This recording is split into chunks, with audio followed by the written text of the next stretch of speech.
TV 김재구입니다. 악몽이 되살아나는 것 같아요. 지금 소위 문바들의 문자폭탄, 자기들이 지지하는 정치인을 비판을 하면 협박성 문자폭탄, 전화폭탄 이런 세례를 보내는 건 테러고, 그리고 보이지 않는 집단 린치이자 집단 폭행이라고 생각이 되네요. 사실 집단 폭행 맞습니다. 그리고 옛날에 그 이현주 전 의원도 막 질리도록 문자 폭탄 또 전화 폭탄 받아봤다는데, 민주당 탈당하고 나올 때 말이죠.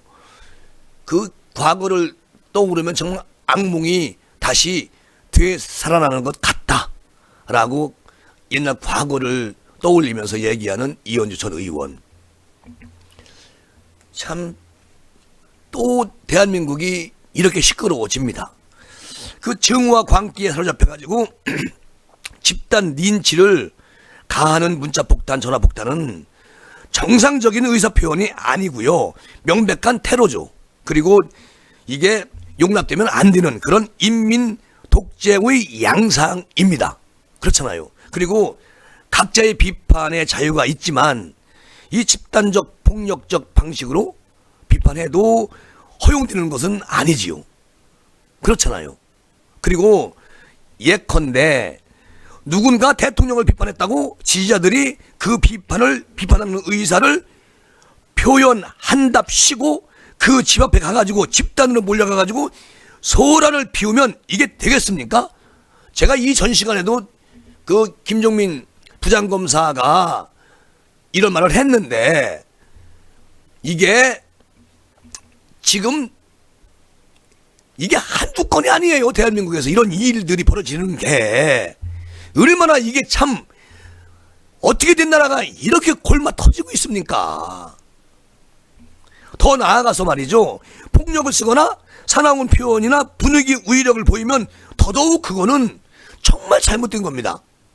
그리고 만약에 이게 밤에 이런 일들이 일어났다 치면은 얼마나 무섭겠습니까?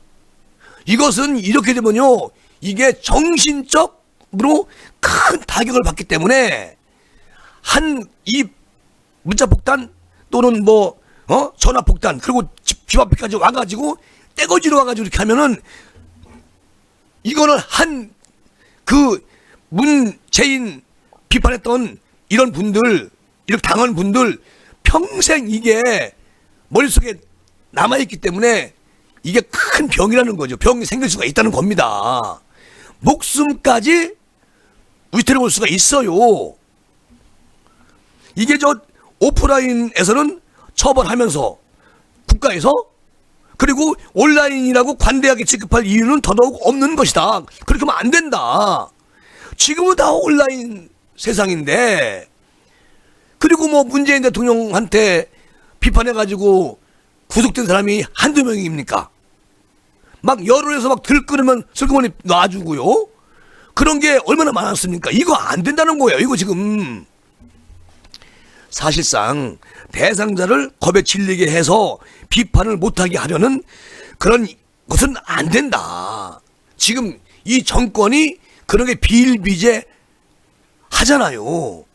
너무 심하지 않습니까? 거기다가 또 지금 양심의 자유 비판, 그런 거 자유를 억압하고 문혁의 홍위병 세력들이 많다. 이것도 문제가 있고, 그들이야말로 인간의 영혼을, 그리고 인간의 자유를 말살하는 그런 행태를 부리고 살아왔어. 4년간 그런 게 많이 있었어요. 그러니까 민주주의를 완전히 파괴하는 파쇼 세력인데, 이런 사람들이 정작 민주화 세력이란 상징 자본에 독점하고 있는 민주당은 그 심각성을 모르는 채 하고 외면해 버리고 엉뚱한 법을 만들어서 발의시키고 이렇게 하는 이런 잣대는 정말 도대체가 용서가 안 된다는 겁니다. 그리고요, 양념 표현의 자유, 정치적 의사 이런 것은 이게 저 민주당이 지금 이런 얘기를 하고 있잖아요. 뭐 표현의 자유인데 그리고 정치적 의사다 이렇게 말을 하고 있는데 이런 한가한 소리를 하고 있으니 이 얼마나 기가 막힌 일입니까? 큰일이다. 그러니까 대깨문들이 가가지고 몰려가가지고 막 짓는 게 표현의 자유 그리고 정치적 의사. 그러면 거기서 문재인 대통령 비판하는 사람은 그 사람은 표현의 자유가 없는 겁니까? 그래가지고 전화 폭탄, 문자 폭탄 또 집 앞에까지 가가지고 그리고 떼거지로 가가지고 겁을 줍니까? 그럼 그분은 표현의 자유가 없애야 되는 거예요? 홍위병 세력들만 표현의 자유가 있는 겁니까? 참 고민이다. 걱정거리다. 그런 생각이 들어요. 그리고 니체의 말대로 악마와 싸우다가 악마가 되어버린 파시즘과 싸우다가 파시스트가 되어버린 자유와 민주주의의 감수성을 상실해버리고 수구적 관료주의와 집단주의적 억눌림에 익숙해져버린 대한민국의 운동권 세력의 아주 비극적 실상을 이 문자폭탄이 고스란히 보여주는 듯해서 참으로 씁쓸하다는 거예요. 누가? 이현주 전 의원이. 그리고 과거 뜨거운 가슴으로 민주주의를 외쳤던 누굽니까? 586 세대. 이 세대에게 X세대인 후배가 외치고 싶다. X세대는 누구야? 이현주 전 의원이겠지. 그대들이 진정 자유와 민주주의가 이 땅에 뿌리 내리길 바란다면 그대들이 꿈꾸던 자유, 민주주의를 내세워 이 땅의 테러를 일삼는 민주당 홍위병 세력들에게 이제는 무엇이 진정한 자유이고 민주주의인지 얘기 좀 해봐라. 이 정신 나간 선배들아, 586 세대들아, 이렇게 아주 따끔하게 얘기를 하네요. 그리고 이 사실상 이런 홍위병 세력 같은 조국, 족바, 문바, 대깨문 이런 세력들은 그냥 파쇼 세력들의 눈치를 보지 말라. 과거에 참 이 대깨문 세력이나 이 문바 족바 이분들이 언제적 이런 분들이 됐습니까? 문재인 대통령이 대통령 되면서 아주 똘똘 뭉쳐가지고 그냥 국민들이 또 이 민초들이 대깨문이나 조국 씨를 비판하면 바로 본때를 보여주겠다. 이래가지고 이런 것들이 너무 많이 일어나니까 무서워서 못 살겠어. 대한민국에서. 그런 생각이 들어요. 어쨌든 큰일이다. 그런 생각이 들고 이현주 전 의원은 이런 말을 합니다. 그 옛날에 우리들이 보았던 멋진 민주화 선배들의 진정한 모습을 보고 싶다. 그리고 그런 걸 지금 보여달라. 역동성을 상실한 민주당 운동권을 보면서 과연 그들이 진정한 마지막 퇴장의 시점까지 초심으로 돌아가지 못하는 걸까 이런 생각을 해봤다.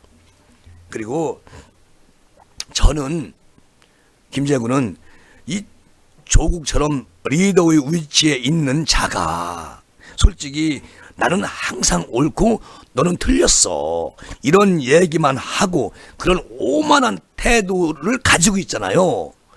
이런 것은 계속 이렇게 이어지면은 그 부작용은 수많은 대중을 아주 영혼을 잃은 홍위병으로 전락시킬 거다. 난 그렇게 생각을 해요.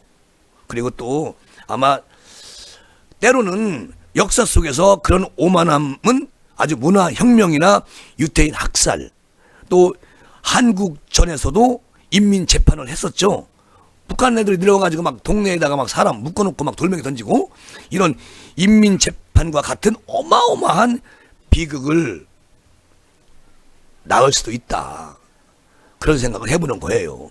뭐 6.25 때 우리 아버님 세대, 어머님 세대 다 겪었잖아요, 그거를. 근데 그냥 뭐 면장, 또 경찰, 또 뭐 이장 이런 동네 유지 분들을 전부 다 인민재판으로 얼만큼 많이 죽였습니까? 그 김일성이가 쳐들어와 가지고 말이죠. 그런 걸 또 겪을 수는 없다는 얘기죠. 그러니까 이게 조국 이분의 나만 잘 되면 되고 너희들 못 사는 거는 내가 왜 그걸 책임을 져야 되는데 뭐 이런 얘기를 하고, 나는 항상 옳고 너희들은 다 틀렸어, 너희들은 가재 붕어 개요, 뭐 이렇게 생각을 가지고 있는 그런 분들이 대한민국 지금 엘리트 또 권력을 쥐고 있고 이런 분들이 많이 있기 때문에 빨리 3월 9일 날 정권이 바뀌어야 된다. 그러니까 국민의힘도 정신 좀 차려, 국민의당도 정신 좀 차리고 빨리빨리 좀 해봐. 우리는 국민은 오로지 너희들의 합당, 그리고 대통령 청와대 내년 3월 9일 날 선거해서 5월 달에 입성, 지자체 승리, 우리는 그것만 원하고 있을 뿐이야. 잘 좀 하세요. 이런 아주 쪼잔한 그런 사람들에게 정권을 맡기면 안 된다는 얘기죠. 마무리하겠습니다. 감사합니다.